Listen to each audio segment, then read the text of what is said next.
All good people are appalled by the sufferings of the innocent.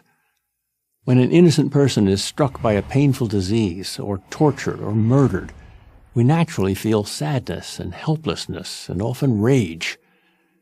Many people have claimed that such suffering is a proof that God does not exist. Their argument goes like this: God is all good and all powerful.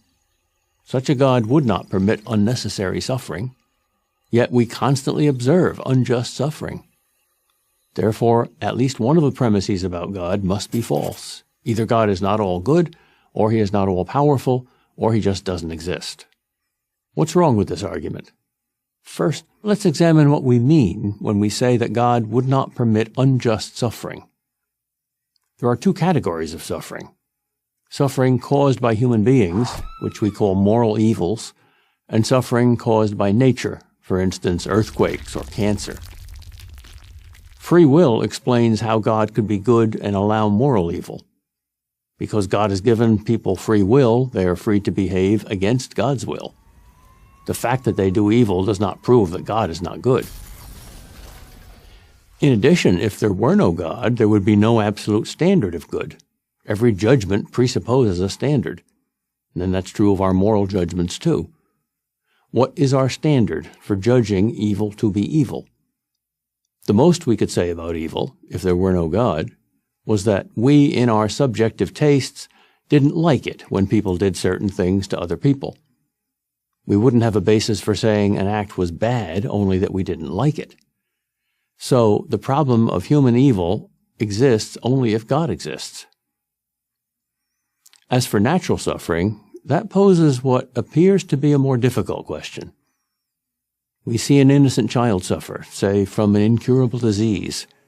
We complain. Understandable. We don't like it. Understandable. We feel it is wrong, unfair, and shouldn't happen. Understandable. But illogical unless you believe in God. For if you do not believe in God, your subjective feelings are the only basis upon which you can object to natural suffering. Okay, you don't like it, but how is your not liking something evidence for God not existing? Think about it. It's just the opposite. Our judgments of good and evil, natural as well as human, presuppose God as the standard. If there's no God, there's neither good nor evil. There's just nature, doing what it does. If nature is all there is absolutely no need to explain why one person suffers and another doesn't. Unjust suffering is a problem only because we have a sense of what is just and unjust. But where does this sense come from? Certainly not from nature. There's nothing just about nature. Nature is only about survival. What, in other words, does it mean for suffering to be unnecessary or wrong? How is that determined? Against what standard? Your private standard means nothing. My private standard means nothing. We can talk meaningfully about suffering being unnecessary or wrong only if we have an underlying belief that a standard of right and wrong objectively exists. And if that standard really exists, that means there is a God. Moreover, the believer in God has an incomparably easier time than the atheist psychologically, as well as logically, in dealing with the problem of natural suffering.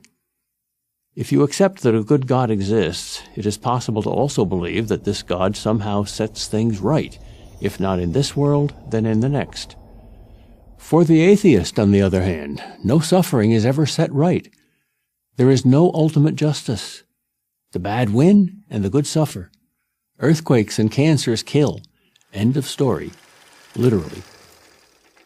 If nature is all there is, how can a sensitive person remain sane in a world in which tsunamis wipe out whole towns, evil men torture and murder innocent victims, and disease attacks people indiscriminately?